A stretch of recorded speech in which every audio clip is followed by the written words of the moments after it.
자, 지난 영상에서의 발산형 경계에 이어서 수렴형 경계와 보존형 경계까지 한 번에 정리해 보도록 하겠습니다.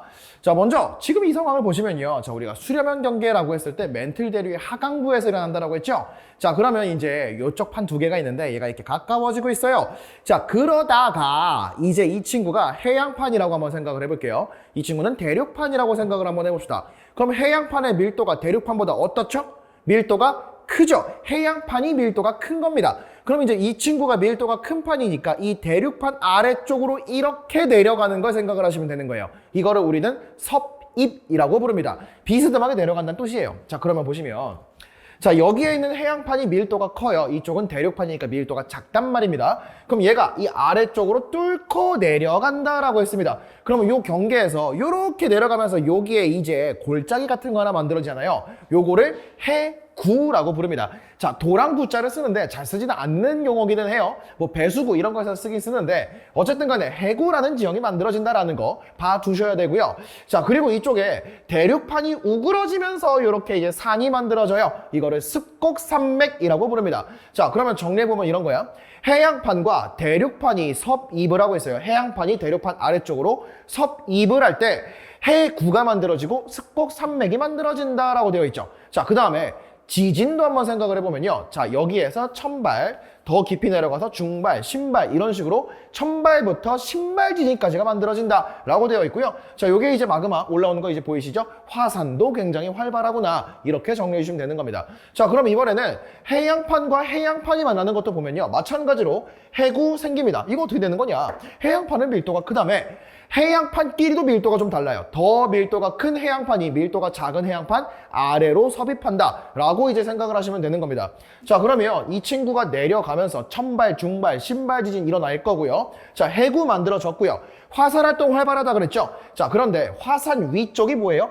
바다죠. 자, 그래서 여기에서 섬들이 만들어지는데 활 모양으로 이어진 섬들이 만들어진다 그래서 이거를 호상열도라고 부르겠다라는 거예요. 자, 그러면 해양판과 해양판이 있을 때 섭입이 일어나면 호상열도가 만들어지는구나 라는 것도 이제 기억을 하시면 되겠죠. 자, 그럼 정리해보면 해양판과 대륙판에서는 해구와 습곡산맥, 해양판과 해양판은 해구와 호상열도가 만들어진다라는 거야. 자, 근데 대륙판으로 뚫고 갈 때도 호상열도가 나오는 경우가 있어요. 대륙판이라 그래서 전체가 육지는 아니거든요. 자, 이 가장자리 쪽이 바다일 수 있잖아요. 자, 그래서 화산이 여기로 올라오게 되면 요 위가 어떻게 돼요? 바다죠. 그럼 여기에서도 열도가 만들어질 수 있다는 겁니다. 호상열도가 생성될 수도 있구나. 그러면 해양판과 대륙판에서는 호상열도는 있을 수도 없을 수도 있다는 거 여기까지 정확하게 기억을 해 주셔야겠습니다. 자, 그래서 대표적인 예시로는 이제 요게 이제 습곡산맥 있죠? 요런 거 이제 안데스 산맥 얘기 많이 할 거고요. 자, 그리고 여기에 해양판과 해양판의 해구, 마리아나 해구, 세계에서 가장 깊은 물구덩이라고 생각을 하시면 됩니다. 마리아나 해구가 여기에 속한다라고 잡아주시면 돼요. 자, 그러면 이번에는 실제로 이제 그림을 보시면요. 자, 여기가 뭐냐면 이쪽에 길게 있는 거, 요게 이제 칠레죠. 자, 그래서 요 앞에 이렇게 가느다랗게 이렇게 선들이 있잖아요. 요게 이렇게 까맣게 보이죠? 요게 이제 해구입니다. 이게 페루, 칠레 해구고요. 자, 그리고 요 바깥에 요 산들 있죠? 요 산이 이 산이에요. 이 산맥 뭐야? 안데스 산맥이다 이겁니다. 자, 그래서 위치까지 같이 봐두시면 좋을 것 같고. 자, 그리고 여기 보시면요.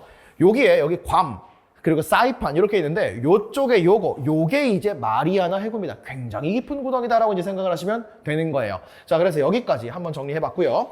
자, 그리고 이번에는 대륙판과 대륙판이 만나는 걸 말하는 건데 대륙판끼리는 밀도차가 그렇게 나지 않기 때문에 뚫고 들어가긴 좀 그렇고요. 자, 얘가 서로 우그러들어서 충돌형 경계라고 부를 겁니다. 자, 그러니까 수렴형 경계라고 하는 건 두 가지가 있는 거예요. 섭입형 경계, 뭐야? 해양판과 해양판, 해양판과 대륙판. 자, 그리고 대륙판과 대륙판은 충돌형 경계라고 부릅니다.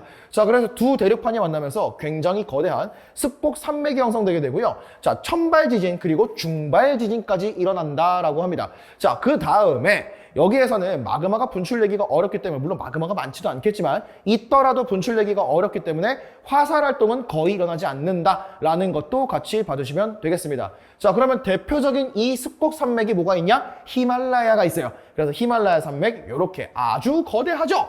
자, 이제 이 친구 여기 히말라야 산맥 이런 것들이 있겠구나. 그래서 정확하게 기억해 주시면 되겠습니다. 자, 이제 마지막으로 보존형 경계 보고 이제 마무리하도록 하겠습니다. 자, 이제 보시면요, 자, 여기에 해령이 있어요. 여기도 이제 해령이 있습니다. 그러면 해령에서 양쪽으로 이렇게 멀어지게 될 거고요. 자, 그러면 이쪽에 있는 거, 요 친구가 한 판이에요. 자, 그리고 이제 요 친구가 한 판이다라고 한번 생각을 해봅시다. 자, 그러면 얘가 서로 양쪽으로 밀릴 건데, 요 경계 부분에 보시면 이쪽 판은 일로 가고 있죠? 그래서 얘가 요렇게 될 거고요. 요 위쪽 판은 요쪽으로 가고 있으니까 오른쪽으로 가겠구나. 그럼 이게 뭐야? 서로 드드드드득 하면서 옆으로 어긋나고 있는 경계, 이런 거를 우리가 보존형 경계라고 부르고요. 여기를 변환 단층이라고 부릅니다. 자, 그러면 보존형 경계라고 하는 거 판이 생성되거나 소멸될 이유가 없죠? 자, 그리고 지진은 굉장히 드드드득 활발하게 일어나겠죠. 자, 그런데 화산은 일어나지 않는다라는 것까지 봐두시면 되는 거예요. 자, 그리고 대표적인 예시가 뭐가 있냐? 산 안드레아스 단층이 있습니다. 자, 그래서 샌프란시스코 옆쪽으로 해서 산 안드레아스 단층이라고 하는 거 굉장히 거대한 규모로 있다. 여기까지 봐두시면 일단 정리가 됐습니다. 자, 판 구조론 기본적으로 우리가 어떤 원리에서 판이 멀어지고 가까워지고 각각의 이름이 무엇인지, 지형이 무엇인지, 화산 어떻게 되는지, 지진은 어디까지 나는지 이런 것들 위주로 잘 정리하시면 시험장에서 충분히 내가 알고 있는 것들 잘 꺼내기만 하면 좋은 점수 받을 수 있는 파트라고 생각을 하니까 정확하게 암기해 주시면 되겠습니다.